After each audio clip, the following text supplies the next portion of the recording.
जय जगन्नाथ मु एडवोकेट रजत कुमार मिश्र आमे समस्ते जानी वर्तमान भरतपुर पुलिस स्टेशन इंसिडेंट को लेकिन समस्ते चाहूँगी जे जी भूल कर कार्यानुष्ठान हो आ जहा प्रति अन्याय होती न्याय मिलू से इम्पार्शियल गोटे तदंत हो। मु देखिली न्यूज रे गोटे delegation headed by brigadier L C Pattnaik sir honourable chief minister sir को भेटी सेटा देखिला परे मोते व्यक्तिगत भाव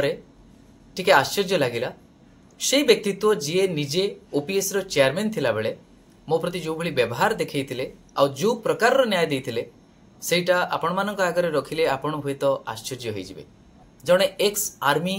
ऑफिसर होई मध्य से भूली जाइथिले जे गवर्नर ऑफिस रु निर्देश पाई जाउथुबा जणे व्यक्ति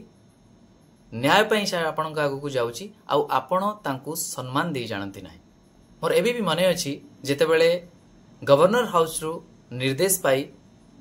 मु सेतेबेले जाइथिली तांकु भेटिबा पाई न्याय पाई आ न्याय पुनी कोन पाई थिला जे गोटे constitutional body Odisha public service commission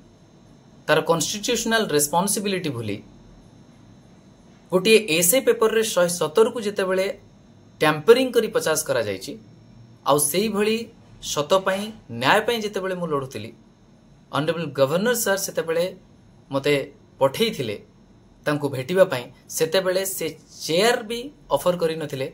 बरंग जेतेबेले chair आड़ को हाथ ठारी थिले मु भाबिली बसिबा पाई मु बसिबा को जाउची सेतेबेले कहले नाही तुमे ठिया हो आज इफ गोटे कोर्ट मार्शल हेची बा मु गोटे किछि भूल कर देइची आ मते धमक भी देइतिले जे मु तुमको चाहिले डिबार कर देबी कारण कौन ना सत कहीं मीडिया रे आसिला आ एटा निराट सत कथा केवल महाप्रभु जगन्नाथ जानी आ मु व्यक्तिगत भाव में एक कथा मध्य सेतेबेलर राष्ट्रपति को लिखिथिली आ तापर राष्ट्रपति को भेटिथिली मध्य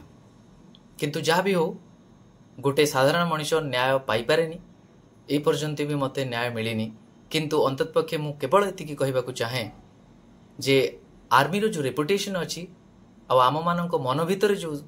सेमानक प्रति गोटे रेस्पेक्ट रही भल पाइबा रही सेटा अंतत पक्षे क्षुण्ण न हो एभली व्यक्ति विशेष आर्मी को रिप्रेजेंट करी बा आर्मी रो जो डेलीगेशन टाको रिप्रेजेंट करी मु एक कथा कहबाकू एइथपई बाध्य हली हुए तो सार बहुत भल मनीष होइतिबे व्यक्तिगत जीवन रे किंतु आज चेयरमैन ऑफ ओपीएससी तांकर जो कार्यकलाप थिला आ जो भली भाव रे गोटे विक्टिम माने मु मते जो भली व्यवहार सी करथिले आ तापरे न्याय तो दबारे असफल रहिथिले किंतु सत भी काढ़ी पारि नथिले। आउ गोटे कथा मु कहबी सेतेबेले गोटे नोटिफिकेशन भी काढ़ीथिले पिला मानकु भयभीत करिया पई जदि कोनोसी व्यक्ति विशेष केबे भी कोनोसी जिंस ओपीएससी विरुद्ध रे आणुचंती तांको ऊपर कार्यानुष्ठान हबो।